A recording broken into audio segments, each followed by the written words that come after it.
Oh, hello, Hot Breath Pro, Hot Breath Universe. I welcome to our new series of Hot Breath Pro Talks. This is the Going Pro series, where we're going to discuss with many different guests what it's going to take for you to get to the next level of comedy.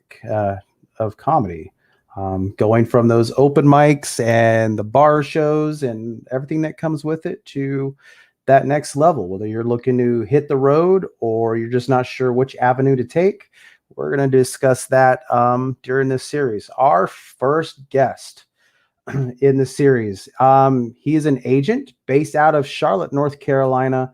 He is Mr. Chuck Johnson. Welcome, Chuck. Well, thanks for having me, Bo. Thank you. How are you today? I am good. How about you? I'm good. Are you vaccinated? Are you moving forward in your life? I'm moving forward in my life, but I'm still not vaccinated. I'm waiting for the zombies to rise still. So, Okay. Yeah, that might have been a touchy subject, I guess, moving forward, like asking people whether you have the mark of the devil or not. Nah, I just hadn't quite got there. I'm procrastinating that a little bit. So, Yeah. Good. Yeah. So I just hadn't quite got to that point in my life yet.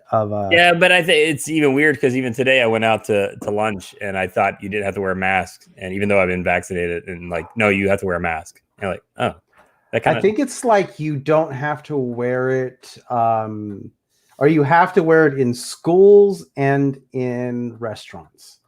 Okay. Like those are the only two places that still require it. And travel. And prisons. That too. And prisons, I hear.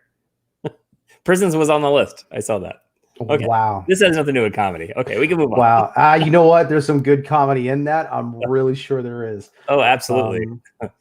Like I'm sure rebounding from all this, moving forward is just going to be just a joy.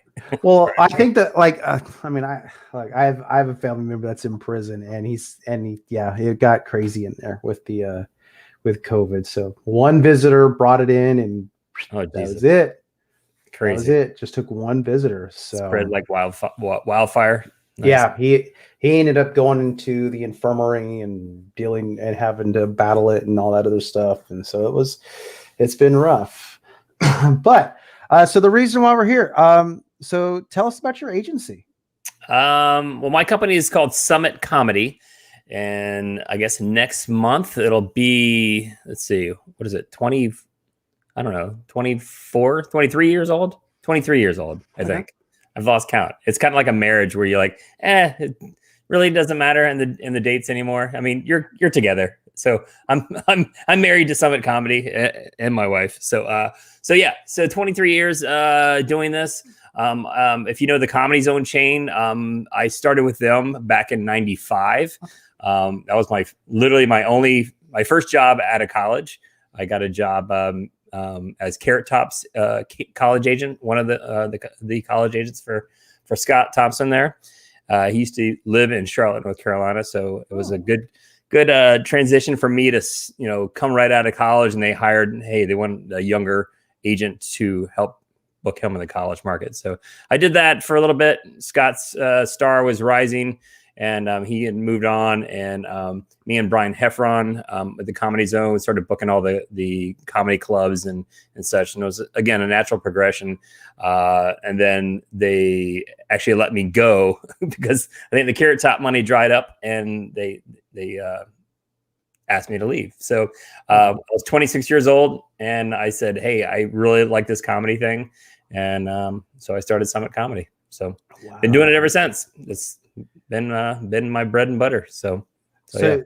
I mean, did you go to college for talent management or not per se? I went to Appalachian State, and I knew I wanted to go into entertainment somewhere, some way, shape, or form.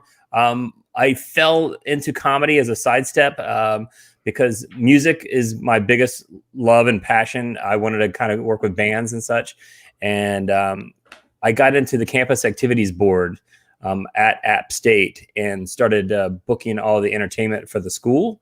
And kind of was, again, a natural avenue to go into comedy because we started booking some comedians there as well. And I couldn't find a job in Charlotte as far as booking bands and such that I really kind of wanted to do. So I just kind of fell into the Comedy Zone world. I had met the owner's wife at a NACA, which is stands for National Association for Campus Activities, at a conference in Birmingham, Alabama. And I happened to have saved her business card, and I knew that they were in Charlotte. So I sent them a resume after college, and that was literally my only interview. I showed up in a suit.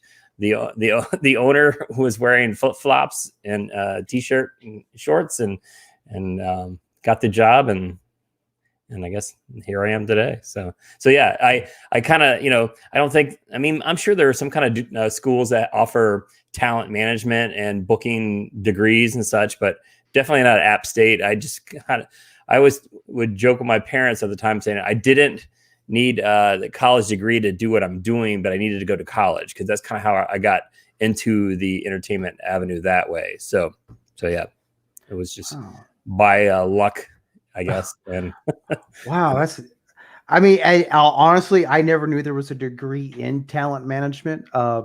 Driving Uber one summer, I picked up two guys that were managers for jazz musicians. I'm like, how did you even come across that? Like, we went to college for it. There's a degree in talent management. I'm like, boy, I could go back and kick my counselor's ass for that. Yeah, I'm like, wow, that would have been great. Yeah, there's so many new avenues and new job positions as as life progresses, and even my son is really big into sports. So he's kind of like me for for me in the music. I just knew I wanted to go somewhere in music or entertainment, and he's that way as well for sports. He doesn't quite know yet what he wants to do. He's a rising high school senior, but he is starting to look at colleges that have like sports management and such too. So it's kind of that's a little bit more, I guess, of the norm than I guess the entertainment side. But definitely, there's a lot of schools that have sports management stuff. So yeah, So with going to the comedy scene, for the new comedians, because what Hot Breath is, it's a great area for new comedians to come together, learn from more experienced comics on their path, their journey of how they got there, get advice. And now we're starting this process of how to get to the next level. And so with a lot of new comedians, everyone's just like, okay, well, there's the clubs, but there's a whole bigger world out there. So with being an agent, what avenues are there for comedians? Well, yeah, there's definitely a lot more. I mean, I think everybody has to start. I mean, typically everybody starts at the clubs. I mean, that's kind of where you have to get your roots to learn your comedy voice, to be able to just actually do the job. I don't think outside of the clubs, there's not much of a avenue to be able to hone your craft and get paid to do that on a regular basis. I always call it the comedy spokes of the wheel, and they all kind of happen to be like they all start with C. So clubs, first step, then colleges, corporate, cruise ship, churches, casinos, and then it's kind of like I said, the spokes of the comedy wheel. If you can do all the spokes, your wheel is going to just seamlessly spin for the rest of your career. I mean, if you can do all that, some people can't work or decide not to work in all the different avenues. Say they just want to stick with clubs and that's their bread and butter. That's fine. But there's so many other ways to make money in this business. So, but the clubs is definitely how it's a springboard for all those other ones, I believe. There's not too many people that just start, say, in the college market, because again, you're not going to get rehired if you're starting for the first time and you have to go in and do an hour show at a college and you're just not prepared. So the years of being on the road and getting on stage, and whether it's open mics or actually paid comedy clubs and such, that's kind of obviously the avenue that everybody typically must take. So there seems to be a lot of horror stories with college comedians of, if you say the wrong thing at any point in time, they're pulling the plug, or just the requirements to do a college. Like, can you go into any of that? Yeah, I can definitely do that. That has been that way since day one. So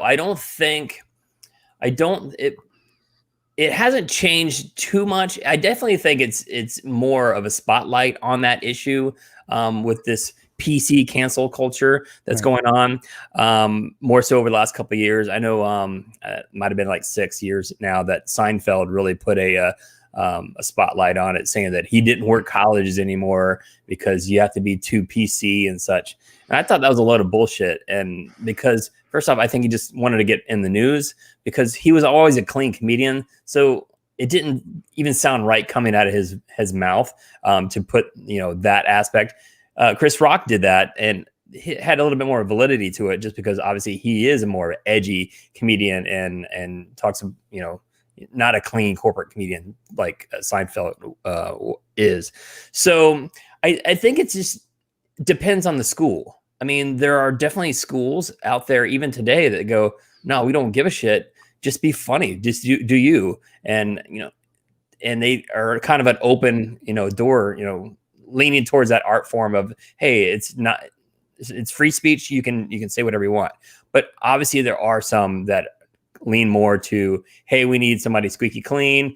And every event's different too. I mean, if it's just a comedy night on a Tuesday night for the campus students versus, all right, here it is, it's homecoming weekend, it's family weekend, or it's like another popular one is, family, like little sibs weekend where you bring up your brother or sister where they're maybe like 16, 18 years old.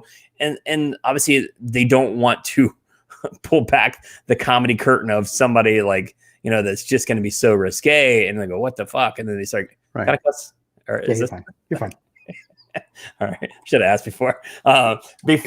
So I think it's just that. I think everyone is different in that aspect. And, and as an agent, I always kind of make sure I ask those questions and not just stick somebody in, because they might see somebody on a clip that I've sent, somebody that's, clean in that 3-minute clip, but then, the other 47 minutes of their act is filthy or edgy, I guess, too edgy for them. So I was kind of asked, like, as an agent, I want to put my name in a good light too. I don't want phone calls and emails coming back on the back end going, what the hell? I mean, like, this is, an event that we want to clean. And so that's a job of an agent that most people don't even, think of, asking and such. And then even when that, I always say to the talent when they get to the school, just ask. It's different from a club, right? When you go to a club, you don't typically go in and go, hey, can I say fuck? Like, no, that rarely happens. But at a college, it's different. Like, it's a whole different level of, of their regular entertainment. I mean, at a club, they're doing comedy every week. Where they're at a college, sometimes they only might do comedy once a semester. So you're the big highlight comedian of the year. So it's just, I always put that back on the comedian to say and talk to an adult, not necessarily just the student that's booking them, but actually somebody that maybe that's signing the check or whatever. Right. So because they obviously are working too for an organization that, a large school where their jobs are on the line too. So that it's a scenario where they don't, the shit rolls downhill. So like if they book a comedian that's, say, Chad Daniels, perfect example. Like, I love Chad. He's on my college roster, but if somebody says that, hey, is he clean? I go, absolutely not. He is not going to clean. He's not going to change his style. He's not going to change the material. He's going to do what he wants to do. But so if you have a problem with that, definitely don't go with him. Go with somebody else, like an Eric O'Shea or somebody that's, used to just going into the clean and doing the clean college show. So it's that. So that's kind of where, yeah, there are going to be, those stories of people saying, oh, I can't do this and this is bullshit. But everyone's different. There's over 2,500 colleges in the country. So there's at least a third that say, hey, just be funny. So. Right. Yeah. So, I mean, that's really good. Cause like I said, there's always that stigma of, oh God, I don't want to do that because they're not going to like me because I'm dirty, And so I know there's that fear for a lot of comedians, and looks like our my co-host, the founder, the godfather of Hot Breath he always laughs when I say godfather, Mr. Joel Byers. Hello. Joel. Joel, Chuck, Joel. Chuck, Nice it's to a meet you, Joel. pleasure. I'm familiar with Summit and all you're doing, and I'm thrilled to actually meet you. This Oh, sounds stop like a lying. lie. I was literally on the phone with my mom. I know that sounds like a lie, but I really was. So sorry to be late, gent. That's all right. Oh, you're fine. You didn't Joel. miss a whole lot. Yeah. Yeah, I heard you guys were talking about colleges, which is Yeah, topical. that's kind of been Summit's bread and butter. I think over the last 23 years, I fell into that market early on. Like I said, when I first was started with the Comedy Zone, I was as one of their college agents. That was literally my first job for them. So when I started Summit, it was a natural progression to do that and just go into that market and because first off, it's an amazing market. They have a disposable income that they have to spend. Like they literally have to spend it. It's like the government. If they don't spend it, they don't get it back the next year in their like their grants or whatever. And so it's crazy how much money some of these schools have to spend on an event. Perfect example. I'm not going to tell you how much they spent, but they spent a shitload of money. I have a show tonight at Marquette University, and it's and the craziest part about it, they're still under COVID guidelines that their capacity was only 98 people. So they spent a shit ton of money on Roy Wood Jr., Sashir Zamata from Saturday Night Live fame, and Charlie Barons, who is he's out of the Midwest, YouTuber character fella. So yeah, so these schools just have that money that they have to spend, and I picked up on that quickly. That if you get in with a school and you provide them a good service, which is good, funny, comedians, and like we discussed it earlier, Bo, whether it's a clean, hey, we just do clean comedians or whatever, a good agent just puts those right people in with those schools. And once you get a school that's happy with what they're doing, they typically don't change agencies too often. They're just going to stay with the same agency as long as we have a fresh, group of comedians that are consistently coming in on the roster. And which I am always trying to do that and find new faces to do that, to find that next Roy Wood Jr. or whatever that is coming up the pipe. So. Yeah, that's where I mean, honestly, it's funny you say Comedy Zone as well, because before COVID, like 2020, I had been working my way up through Comedy Zones, like featuring in 2020. I was actually going to be starting to headline some of these Comedy Zones, and I was like, this is my biggest year on the road, and a lot of it was going to be through the Comedy Zones, and then it evaporates overnight. It like literally, I came back from a Comedy Zone gig, and then the next day, like the world ended, so. I've been looking now as like the world is opening back up.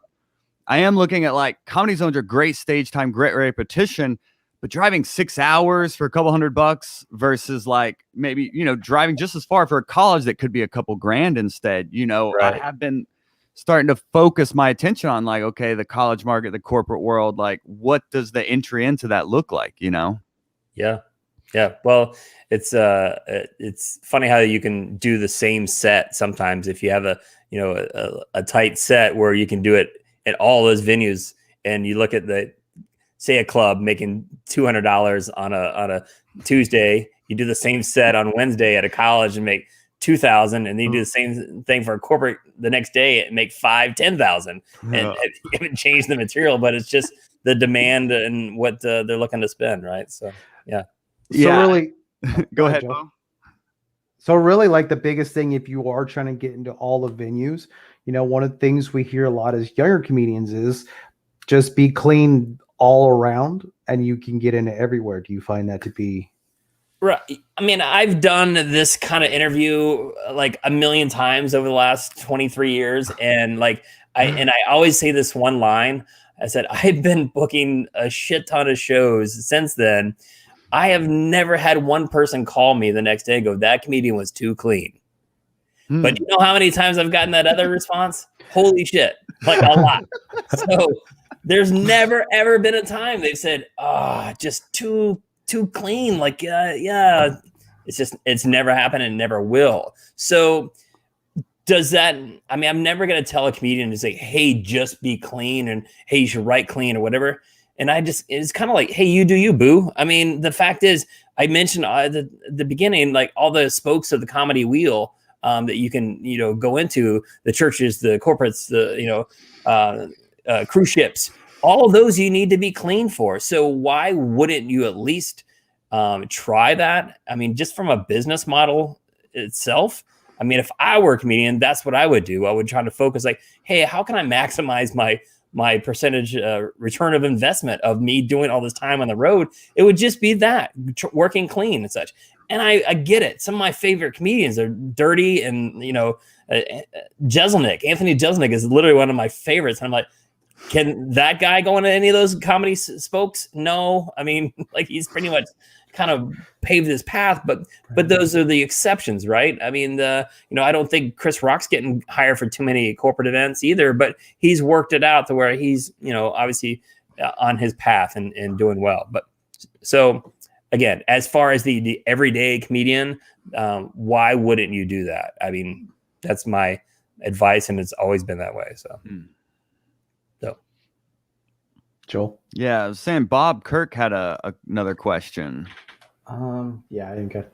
Yeah, do you find that every year dealing with a new and different student? Do you find that every year you're dealing with a new and different student booker, or do they have the same one that books for the school full time? Great question. As far as it depends.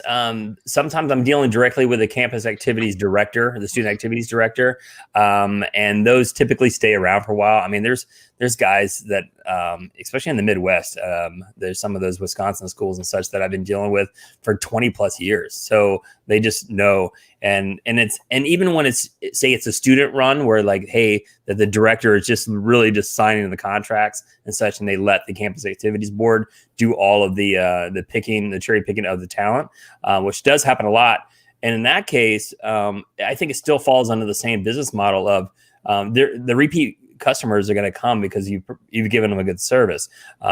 So what they do in that situation, I've seen as a changing of the guard. So this just happened yesterday. I got an email from somebody that I always work with. They said, hey, I'm graduating, but XYZ is taking over. I've CC'd them in this email, and then like, hey, nice to meet you type scenario where they just literally pass the baton down to the next person, and I just pick up and run with it that way. So like, all right. And I'm not a big sales guy. Like, I've never been that way. I just kind of always let the comedians do the work for me. I mean, even like when every day I get a lead for a college, and I literally copy and paste my entire roster and just send it to them and said, here are the prices, here are their clips. Let me know who you like. And in that way, it actually saves me from having to tell people like, hey, if you're not getting booked, that's not me. That's the market telling you that that you're not maybe suitable. Because here's another thing, guys, that you and I get older every day, and the college kids don't. They always stay the same age. They're always 18 to 22, whatever. I mean, and it's just a whole new group of people every year. So they always stay that age range. So as a comedian, you're typically progressing in your material and maybe what you're talking about and such. So if you're not still relevant to the college market in your jokes, if you're talking about your IRA and you're like, hey, you're talking about my kids all the time, whatever, it's not, they don't give a shit. Like if they're talking about, like, they just want to be, like, it's got to be somewhat relevant, to what their likes and needs and their daily activities. I always tell all my college guys and gals, like, hey, listen, I mean, write material, keep track of what's going on in current events with that age group, the 18 to 22, and with the latest trends and what's the latest thing on TikTok or whatever the XYZ is of that time, and you'll stay relevant. I do have some comedians that are late into their 40s and are still doing colleges just because they can still relate with the material. And maybe they just have a set that is like, hey, it's bulletproof for the college market. I don't do that material anywhere else. I don't give a shit. I don't care. I'm not one of these agents where like, hey man, you haven't written a new college joke in like 10 years. I don't give a shit. As long as you're getting the job done and you're getting good reviews, I mean, that's ultimately what you're trying to do anyways. So, I mean, nobody's going into the college market saying like, creating myself to be the best comedian in the world or whatever. There's not. There are comedians that have made it from the college market. I think that have springboarded into that new level. I mentioned Carrot Top earlier. Like that was one that literally made his career. If he didn't have the college market, I think he would have had a little bit more of a longer haul. I think. And every year for a while there, you would see comedians like at the NACA National Conference that's usually in February. You would always see one that did really well and just got a shit ton of bookings. Like I had Roy Wood Jr. once, and he got, I think it was 110 bookings on site. And the hardest part with that was like, all right, how are we going to get all these dates in? Because first off, the college season is literally from like August 15th to December 5th. And then like January 15th through like May 7th. That's the college year right there. So, and then you got to back out obviously the holiday weeks and such. So yeah, so it's amazing. Cristela Alonso, Dan Cummings, who else that I know that they all did similar paths in the NACA world where they got like 100+ bookings. Pete Lee, that just literally took care of all their debt and like kind of helped springboard them into that next level. So, yeah. Yeah. That's any college I've done has been like from referral or I've opened up for a friend or something like that. But I know they're in like a NACA or an APCA. Is that necessary or is it working with Summit? Do you guys take care of that? How does that work? What specifically? So to be a part of to do colleges with Summit, would I need to be a member of NACA or APCA? No. That is that's the agency's job. Like the agency typically creates a membership for those extra avenues. I don't think that, there are agencies out there that literally just get all their work from those conferences. And, again, I've been in business long enough I work with so many. There's a lot of schools I work with that they're not affiliated with any of those mentioned companies. So, I deal with NACA. I haven't dealt with APCA in a while. APCA is like NACA, but it's a pay to play scenario. So you get a lot of, let's say, I don't want to say subpar acts, but it is a little bit. I think there's more of a vetting process at the showcases for NACA. So, because they have students that are watching all these submissions and literally like picking the talent that, again, is relevant to the college market because it really is being voted on by college students. Whereas APCA is literally you pay your money and you get in. So you will see people showcasing there going, how in the fuck did this guy get on stage? Well, he paid $1,000. That's how he got on stage. So, and that is not. I don't want to slam APCA because I am friends with Eric Lambert, who's the owner of that. But that's just, and he knows my thoughts on that. I've voiced them many times, and he probably wouldn't deny my thoughts. But again, he's got a whole different business model than NACA. But it is what it is. So. Business. Everybody's trying to make money in this crazy business, especially now, I guess, moving forward with post-COVID.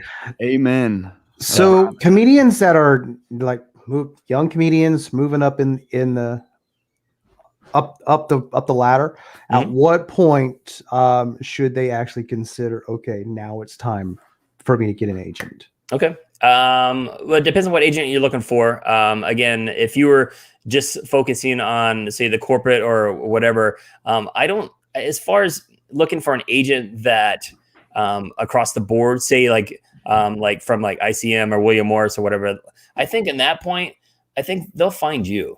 I think it's as far as you going out to them, I think it's just that. If you were looking at a more of a on the smaller level, say like if you wanted to find somebody that just say to push you in the college market or the corporate market, I think that's a little bit easier to do. So if you wanted, like, again, those bigger agencies, they probably have 1 million people just knocking on their door. They have a hard time servicing all the people they have on their roster with like big name acts. So I think you would just get lost in the shuffle in that aspect.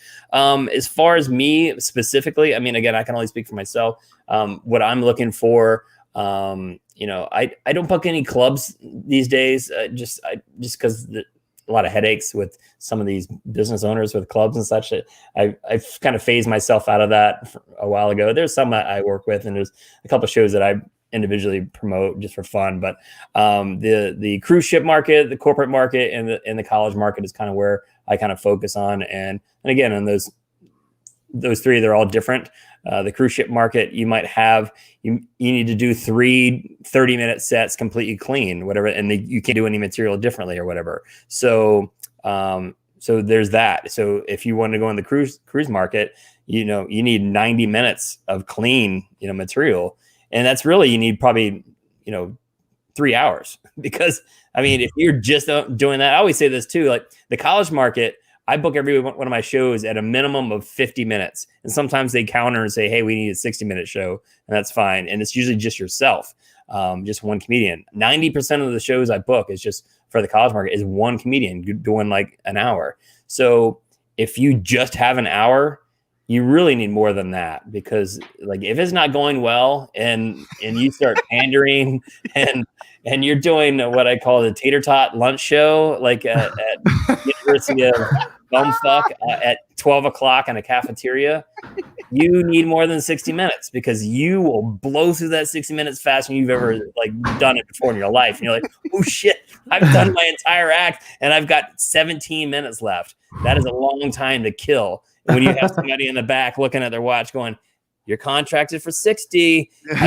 I've seen it. It's bananas. So I had interviewed Pat Godwin from my podcast not too long ago, and he likes to tell his horror story of me booking him out of college. And one person was in the audience, and I say audience like that, but in quotes, but he was basically interrupting the kid that was just there studying, and he's a guitar act. So he just started playing songs and just going through and like singing like songs. And the girl came by, literally did that. It's like, okay, we got 30 more minutes. And he's like, are you fucking serious right now? Like you want me to keep going? She's like, well, the contract says this. And it's not the most glamorous market, the college market. But there will be great shows, there will be shitty shows, but that's just like any other venue, really. But I feel like there's more room for error at a college show, just because, again, not to slam on these younger kids and I don't want to say kids, and young adults, I guess, that they're just not used to it. They don't know how to run a comedy show. They're 18, 19 years old, and they're just literally like, hey man, like this is just something I signed up for to be on this campus activities board, and I don't know, like, oh, do you need a microphone? I didn't know that. That shit happens all the time. And do they read the contracts, and do they read the little one sheet that I send to every school saying, here are the tips for doing a perfect comedy show. Why don't you follow these? And if you get half of them, you'll be great. But do they read them? I don't know. You can lead a horse to water, right? But then on the flip side, there are great colleges that you'll go into a theater and they've got their shit together. They've done all the marketing. That's half the battle too. Like people will show up and they're not even like, they're like, oh wait, the comedy show is tonight. Like, so it's bananas. So, but again, they have to spend the money, and most of them don't give a shit. It's weird. It's a weird business, man. And it's just the opposite of a club, right? So if you go to a club and you got this guy that just spent $1,000, say, on 2 comedians, or let's just go $500 on 2 comedians, and there's 8 people there, he's fucking pissed, right? Because he's lost his ass on at least the cover of covering the comedians. And now he's trying to push drinks or whatever to compensate his loss. The colleges, I've had people fly from LA to Keene, New Hampshire in the snow to show up. And then maybe 2 people were there, or maybe none. And then they hand the talent the check for, say, $2,000 and say, well, sorry, it didn't work out. But would they do that at a club? Hell no, they wouldn't. You'd have a guy just yelling. So, yep. So it's such a bizarre market, but it is what it is. So God, and I like Pat Godwin. He's a funny guy. Like he's the best, one of the best. There's a lot of best. But. There's Yeah. a lot of best, but I mean, like, Yeah. like he's really good. Yeah, when I started with the Comedy Zone, they managed 4 comedians, I think, and it was Pat Godwin, Carrot Top, Rodney Carrington, and one other one, I believe, at that time. Actually, if I'm not mistaken, Pat Godwin was like the first comedian at the Comedy Zone in Charlotte, if I remember correctly. I've heard. I don't know if that's true or not, but Oh. let's see. So Bob asks, what kind of tape do you require? Length of time, unedited? Do you block book into clubs and or call? I think we already got the club thing, and colleges and corporates. Let's see. I'll start with what type of tape do you require? First off, a set that's funny. There's that. We'll start with that. I'm very picky in my old age of doing this. I may take one new client a year, and I know that's not what people want to hear, but it's the truth. I look at that. Hey, you could be the lucky one. You might have the golden ticket. Oh, okay. Okay. So I didn't take, you know what, in the last year, since obviously COVID, I did not take a new person. The last person I brought on 2 new clients the year before.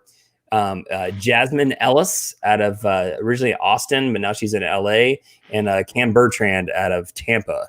And those were 2 that I had just had. I felt like they had a unique voice and good style, and had the time under their belt that they can do an hour and such.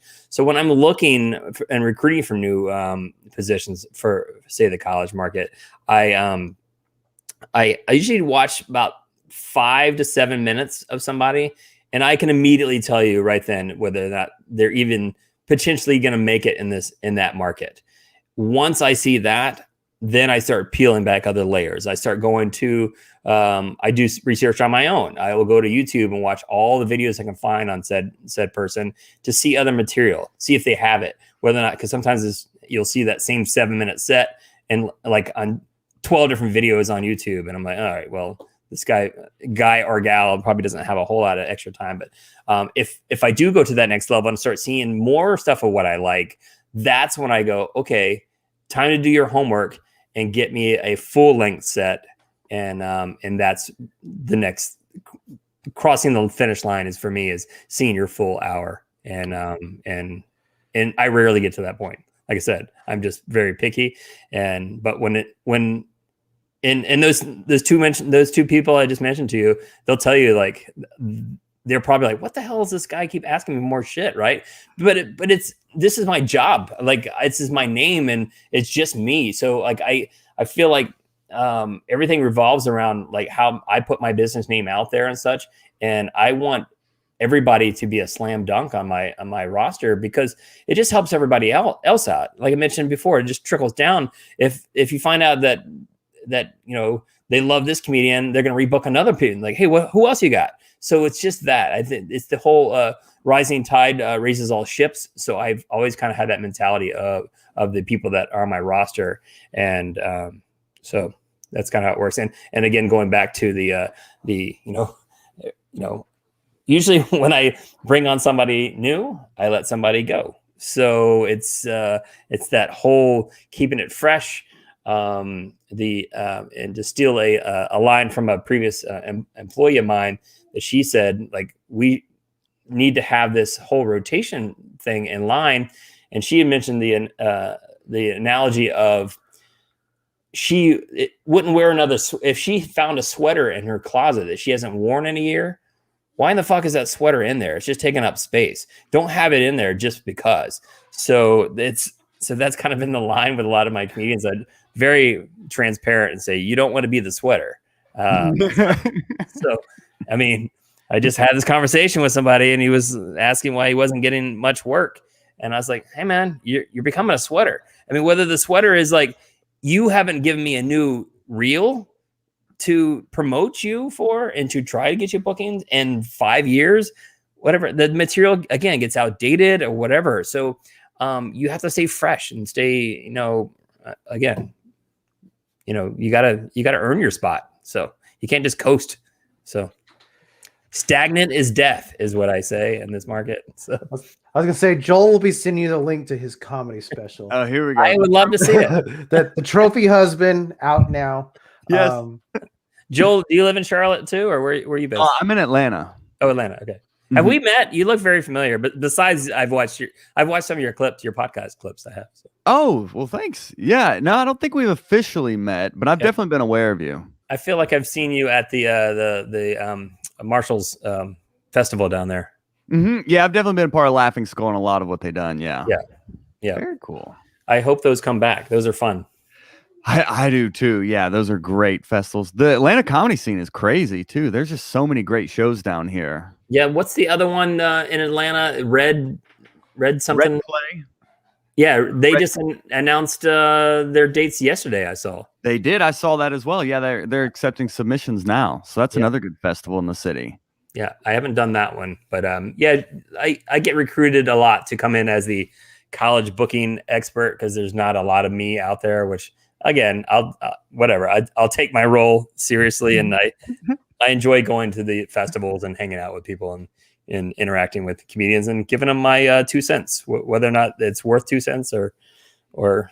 Oh, it's worth a lot. It's worth more than performing for 2 cents, which a lot of us do. You know, like, right? 2 chicken wings. That's what we perform for. Hey. Yeah, and sometimes a lot less than that. Yep. Well, certain places you got to pay to get on stage, right? So that's I've never understood that, but so Bob asks, how much time are you looking to book for your corporates? With the corporates, you usually need anywhere from 30 minutes to an hour typically for that. In this COVID world, I've been like booking a shit ton of virtual comedy, which I think this is I don't know about you guys. I don't know if you adopted the aspect of doing the virtual comedy shows or not. But I know some people never did, and I feel like the older generation said, "Nah, fuck it, I'm not going to do it," and I refuse. But some did, and some adapted to it. Some jumped on it really quickly, and but I think that opened up a whole new way to make money.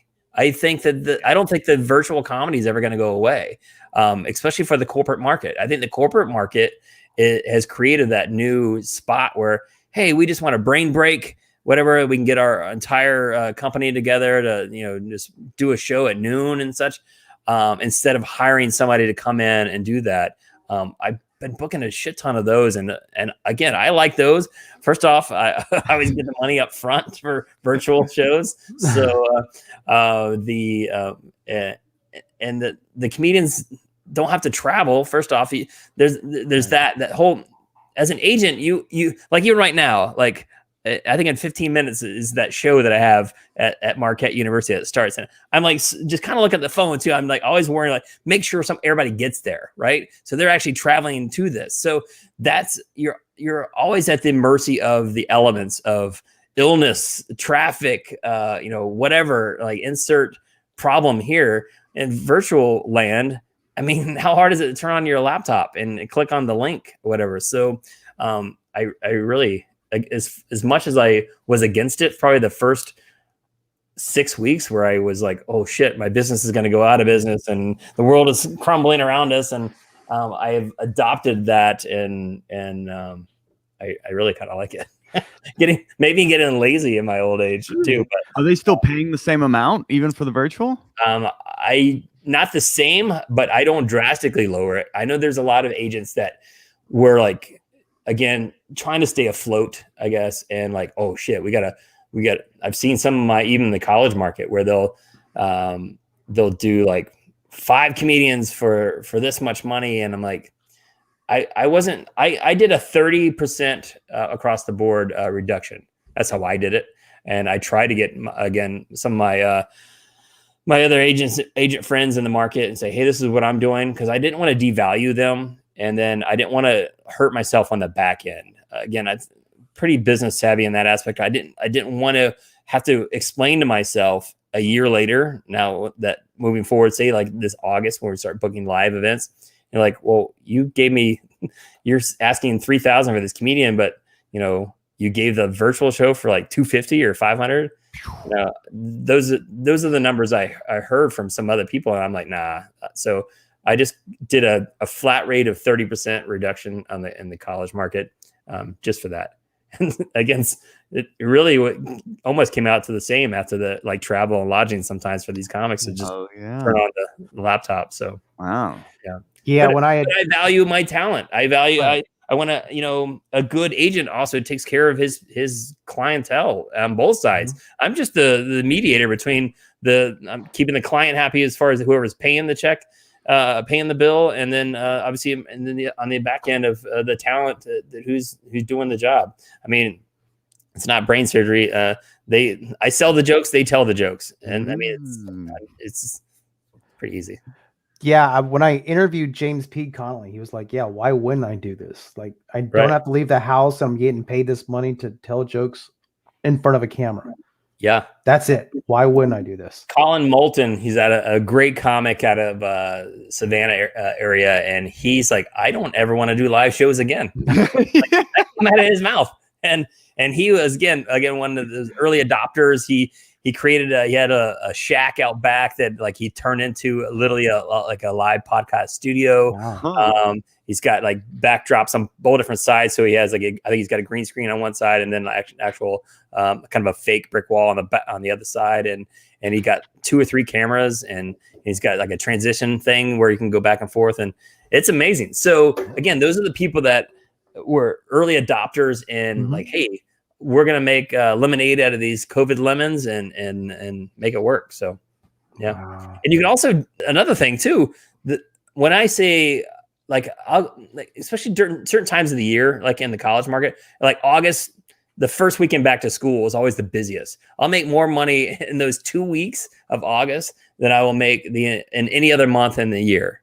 In the college market. It's always been that way because they have to entertain all the students that are coming back. So like the freshman orientations, the back to school, and like they're trying not to get them into the keg parties on the first weekend, right? They're trying to sway them from something else other than getting in trouble the first weekend, right? So a lot of it's with comedy. So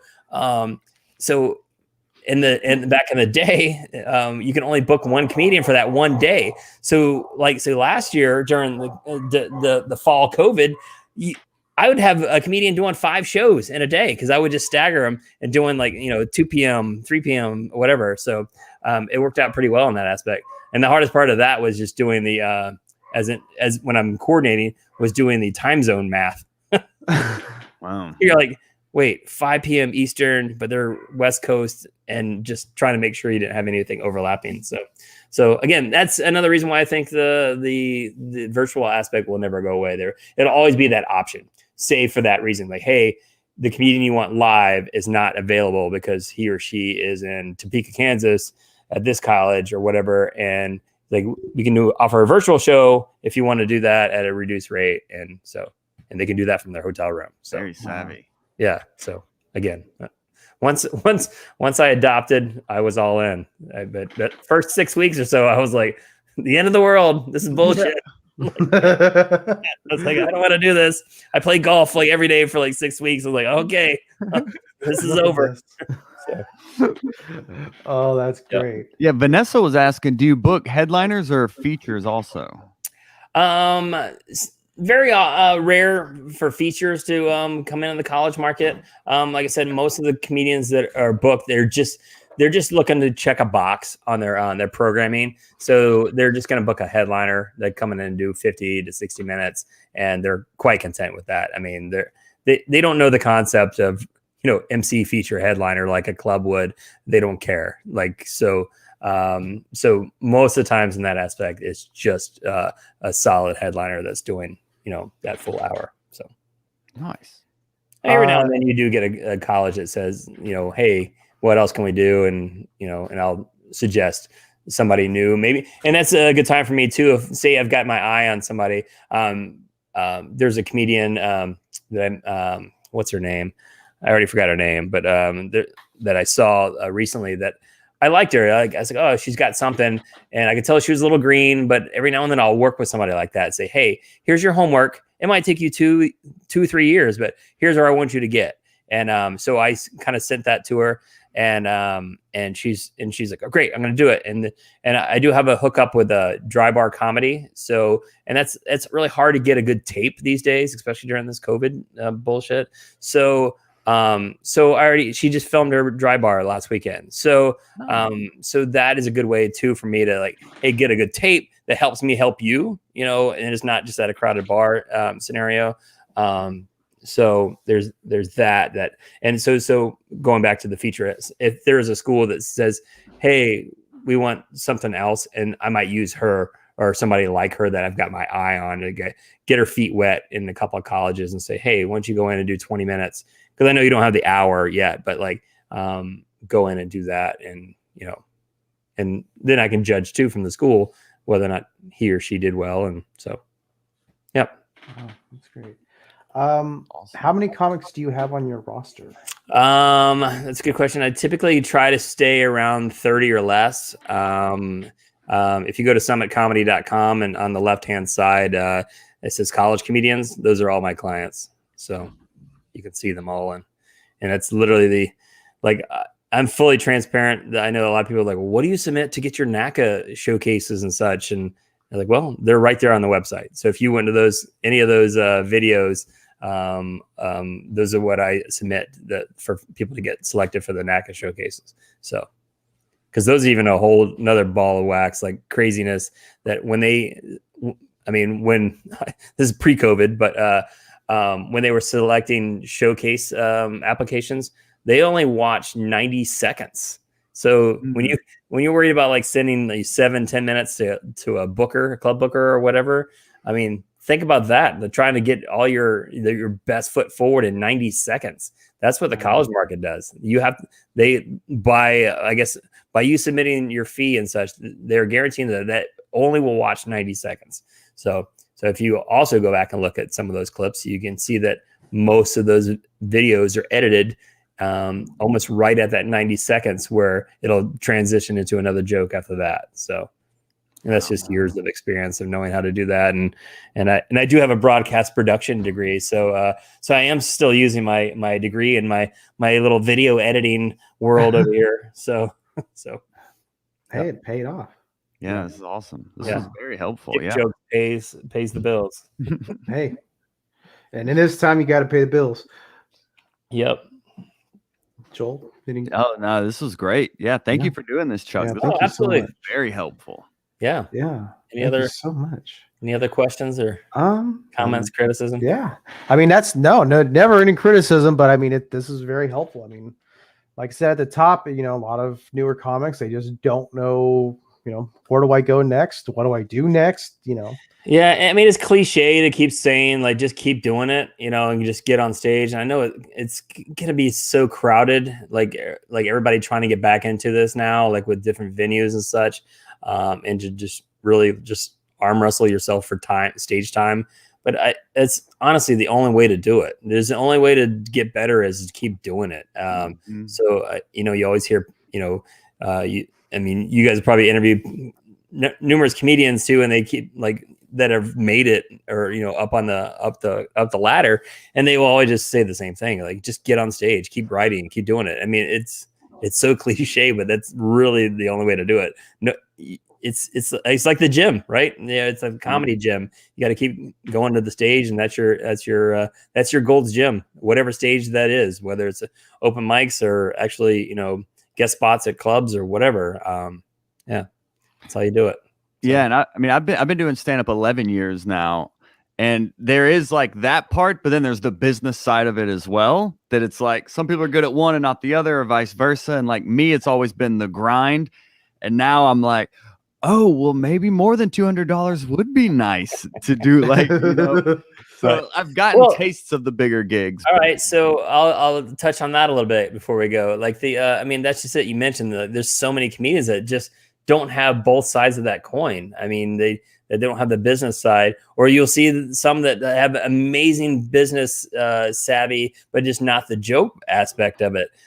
So it's it's hard to find that equilibrium that's right down the middle that you're gonna and that's why people hire agents and managers sometimes, because they don't want to do the shit. And it is work. It is business. You know, it's called show business for a reason. I mean, there's a lot of things that go into that.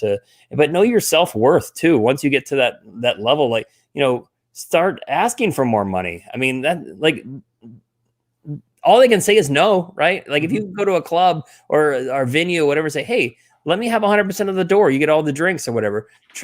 Try those things. And if they counter, like, it, you know, that's how you progress yourself. I always suggest people, like, especially during this downtime, like, why aren't people taking business classes? They're so cheap. You can do them on like community colleges for probably like, you know, $300 for an entire semester and get a degree probably at this point in time. But, you know, take those extra classes, learn like business and you probably surprise yourself how much you would learn and how you can adopt that into your comedy career. So, I mean, I have a business minor and just, again, I didn't know I'd be a business owner at 26 years old, but I just turned 49. So, I mean, I don't feel like I work for a living, because I've created this perfect scenario for me where, you know, I love what I do. My mom always said, like, find a job, you love what you do, you'll never work a day in your life. And I don't honestly feel like I've ever worked. So it's great. Well, thank you so much for joining us today. Yeah, Bo. This Joel, has been absolutely it. wonderful. Yeah. And as Joel normally say, we'll land this plane. So, yeah. So thank you to all the members of Hot Breath for tuning in, for listening, and we will see you next time. And I will see you in the emails, Chuck. I'll send you my comedy special. I can't wait to see it. I do want to see it now. So it's a good special. It's really, really good. All right. You got to say that. I can't wait.